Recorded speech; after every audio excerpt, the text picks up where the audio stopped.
Hi friends, welcome to SK Innovations. இன்னைக்கு நம்ம என்ன பார்க்க போறோம்னா பாதுஷா எப்படி வீட்லயே பண்ணலாம்னு பார்க்கலாம். இப்போ ஒரு பவுல்ல 1 கப் அளவுக்கு மைதா மாவு எடுத்துக்கிட்டேன். இது கூடவே 1/2 ஸ்பூன் அளவுக்கு பேக்கிங் பவுடர், 1/2 ஸ்பூன் அளவுக்கு சர்க்கரை, 2 ஸ்பூன் அளவுக்கு கெட்டியான தயிர். இந்த தயிர் வந்து ஃப்ரெஷ்ஷான தயிரா இருக்கிற மாதிரி பார்த்துக்கோங்க. புளிச்ச தயிர் சேர்க்க வேண்டாம். கூடவே 4 ஸ்பூன் அளவுக்கு நெய் சேர்த்துக்கிறேன். நெய்க்கு பதிலாக நீங்கள் பட்டர் கூட சேர்த்துக்கலாம். இப்போ இதை நல்லா மாவில் எல்லா இடமும் படுற மாதிரி கைகளால் பிசைஞ்சு விட்டுக்கலாம். மைதா மாவுக்கு பதிலாக நீங்கள் கோதுமை மாவு கூட பயன்படுத்தலாம். ஆனால் கடைகளில் விற்கிற அளவுக்கு டேஸ்ட் இருக்காது. இப்போ இதை நல்லா மிக்ஸ் பண்ணிட்ட பிறகு இந்த மாதிரி கையில் பிடிக்க வரணும். இதுதான் கரெக்டான கன்சிஸ்டன்சி. அடுத்து இதோட கொஞ்சம் கொஞ்சமாக பால் நம்ம ஆட் பண்ணி பிசைஞ்சு விட்டுக்கலாம். இந்த மாதிரி கொஞ்சம் கொஞ்சமாக சேர்த்துக்கோங்க. ஏன்னா இந்த மாவு பார்த்திங்கன்னா சப்பாத்தி மாவு பதத்துக்கெல்லாம் இருக்கக்கூடாது. அதுக்கும் கொஞ்சம் முன்னாடி பதத்துலேயே நம்ம பால் சேர்க்கறத நிறுத்திடணும். அதாவது ரொம்ப சாஃப்டாக இருக்கக்கூடாது, கொஞ்சம் கெட்டியாக இருந்தால் தான் பாதுஷா கரெக்டான கன்சிஸ்டன்சியில் நமக்கு கிடைக்கும். இப்போ இந்த மாதிரி ஒரு 1/4 கப் அளவுக்கு பால் சேர்த்து நல்லா மிக்ஸ் பண்ணி விட்டுக்கிறேன். நீங்கள் பாலுக்கு பதிலாக தண்ணி கூட பயன்படுத்தலாம். இப்போ பார்த்திங்கன்னா நல்லா மிக்ஸ் பண்ணியாச்சு. பாருங்கள், நம்மளோட பாதுஷாவுக்கான மாவு சூப்பராக ரெடி ஆகிடுச்சு. நல்லா லேயராக வருது பாருங்கள். கொஞ்சம் அதே சமயம் ஹார்டாகவும் இருக்குது, ரொம்ப சாஃப்டாலாம் இருக்காது இந்த மாவு. இப்போ இதை நம்ம பால் மாதிரி செஞ்சுட்டு வச்சிடலாம். இது மேலே ஒரு துணி போட்டு மூடிட்டு ஒரு 15 நிமிஷம் குறைஞ்சபட்சம் இதை நல்லா அப்படியே ஊற வச்சுக்கலாம்.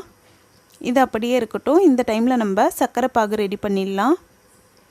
இப்போ ஒரு பேனில் 3/4 கப் அளவுக்கு சர்க்கரை சேர்த்துருக்கேன். இது கூடவே 3/4 கப் அளவுக்கு தண்ணி சேர்த்துக்கலாம். 1 கப் அளவுக்கு மைதா மாவுக்கு 3/4 கப் அளவுக்கு சர்க்கரை கரெக்டாக இருக்கும். இப்போ இதை நல்லா கலந்து விட்டுக்கலாம். இது நல்லா கொதி வர வரைக்கும் நம்ம வெயிட் பண்ணலாம்.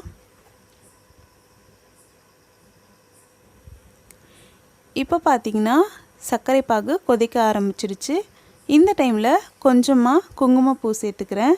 இது ஆப்ஷனல் தான். கூடவே கொஞ்சமாக ஏலக்காய் தூள் சேர்த்துக்கிறேன். குங்குமப்பூ இல்லாதவங்க இந்த ஸ்டெப்பை ஸ்கிப் பண்ணிடலாம். இது எதுக்காக சேர்க்குறோன்னா கலருக்காகவும் ஒரு ஃப்ளேவருக்காகவும் தான் சேர்க்குறோம். ஏலக்காய் தூள் மட்டும் கண்டிப்பாக ஆட் பண்ணிக்கோங்க.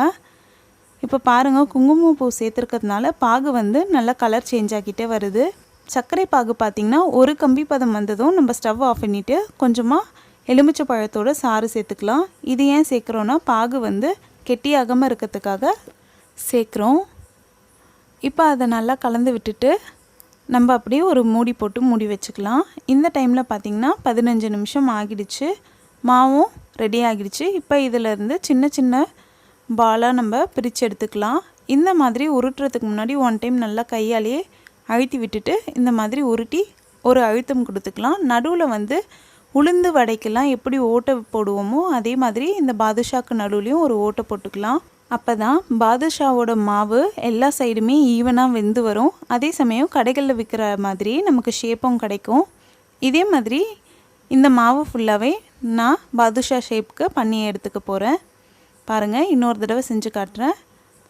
1 டைம் இந்த மாதிரி பிசைஞ்சிட்டு அதுக்கடுத்து நம்ம கையாலேயே உருட்டிக்கலாம். உருட்டிட்டு லைட்டாக ஒரு அழுத்தம் கொடுத்துட்டு அதுக்கு அடுத்து நம்ம நடுப்பகுதியை விரலால் பயன்படுத்தி ஓட்டை போட்டுக்கலாம். இதே மாதிரி எல்லா மாவும் பண்ணியாச்சு. இப்போ இதை நம்ம எண்ணெயில் போட்டு பொரிச்செடுத்துக்கலாம். இதுக்கு பார்த்திங்கன்னா எண்ணெய் ரொம்ப சூடாகிடக்கூடாது. மிதமான தீயில் தான் வச்சு ஃபுல்லாகவே பொரிச்செடுக்கணும். ஓரளவுக்கு எண்ணெய் சூடாகிட்ட பிறகு நம்ம இந்த மாவுகளை எண்ணெயில் போட்டு பொரிச்சிடலாம். பாருங்கள், இதுவே எண்ணெய் நல்லா சூடாக இருந்ததுன்னா போட்டதும் மேலே வந்து பாதுஷா பொரிஞ்சு வந்திருக்கும். எண்ணெய் மிதமான தீயில் இருக்கவே தான் இந்த மாதிரி அடியிலேயே இருக்குது. மிதமான தீயிலேயே 1 நிமிஷத்துக்கு நம்ம இந்த மாவை சேர்த்து வச்சுக்கலாம்.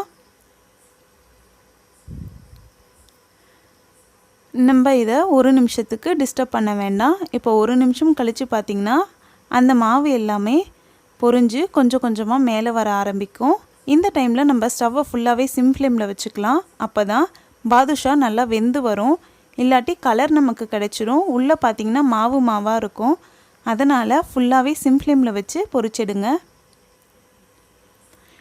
இந்த பாதுஷா வேகிறதுக்கு பார்த்திங்கன்னா 12லேருந்து 15 நிமிஷம் வரைக்கும் ஆகும். இப்போ இது ஒரு சைடு நல்லா சிவந்து வந்ததும் இன்னொரு சைடு நம்ம திருப்பி விட்டுக்கலாம். இப்போ பார்த்திங்கன்னா எல்லா பாதுஷாவுமே மேலே வந்துருச்சு. இப்போ நம்ம திருப்பி விட்டுக்கலாம். திருப்பி விட்டுட்டு திரும்பவும் நம்ம சிம் ஃப்ளேம்லேயே வச்சு வேக வச்சு எடுத்துக்கலாம். இந்த பாதுஷா பார்த்திங்கன்னா லைட் கோல்டன் ப்ரௌன் கலர் வர வரைக்கும் நம்ம வேக வச்சு எடுத்துக்க போகிறோம். இப்போ பார்த்திங்கன்னா கிட்டத்தட்ட ஒரு 12 நிமிஷம் ஆகிடுச்சு. நம்மளோட பாதுஷா சூப்பராக கலராகி வந்துடுச்சு. அதே சமயம் நல்லாவும் வெந்திருக்கு. இப்போ பாருங்கள் எல்லா பாதுஷாவுமே ஈவனான கலரில் இருக்குது. அதாவது லைட் கோல்டன் ப்ரௌன் கலரில் இருக்குது. இந்த கலருக்கு என்ன காரணம்னா நம்ம மாவில் ஆட் பண்ணியிருக்க சர்க்கரை தான் காரணம். சப்போஸ் நீங்கள் மாவில் சர்க்கரை சேர்க்கலைன்னா உங்களுக்கு இந்த அளவுக்கு கலர் கிடைக்காது, வெள்ளையாக தான் வரும். இப்போ இது எல்லாமே நல்லா பொரிஞ்சிடுச்சு. இதை எடுத்து நம்ம சர்க்கரை பாகில் ஆட் பண்ணிக்கலாம். நீங்கள் பாதுஷாவை ஆட் பண்ணுறதுக்கு முன்னாடி சர்க்கரை பாகு நல்லா ஆறிடுச்சுன்னா 1 நிமிஷம் சிம் ஃப்ளேமில் வச்சு சர்க்கரை பாகு மிதமான சூடு ஆகிட்ட பிறகு பாதுஷாவை ஆட் பண்ணிக்கோங்க. அப்போ தான் பாதுஷாவுக்கு உள்ளெல்லாம் சர்க்கரை பாகு இறங்கியிருக்கும். இப்போ நம்ம சர்க்கரை பாகில் பாதுஷாவை ஆட் பண்ணிக்கலாம்.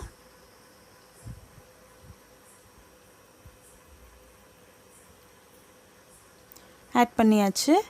இப்போது பாதுஷாக்கு மேலே எல்லா இடமும் சர்க்கரை பாகு படுற மாதிரி இந்த மாதிரி நல்லா சர்க்கரை பாகை எடுத்து பாதுஷா மேலே மிக்ஸ் பண்ணி விட்டுக்கலாம்.